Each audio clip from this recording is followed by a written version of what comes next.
award for the most highly anticipated, adrenaline-inducing race went hands down to Kitzbuhel. The arduous climb will be much more suited to the likes of Germany's Anne Haug or Great Britain's Jodie Stimpson, both of whom had the ability to grind it out for as long as necessary on the bike and still have something left in the tank for the run. As the end of the grueling bike course neared, the elite women left standing, on their bikes that was, had narrowed to just 4. Stimpson and Haug were joined by New Zealand's Nikki Samuels and the slight but strong Australian Emma Jackson.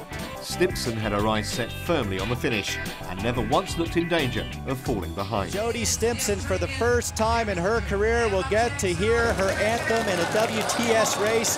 It has been a brilliant season for British athletes, men and women, and Jodie Stimpson will keep that incredible streak alive. Stimpson from Great Britain will claim victory.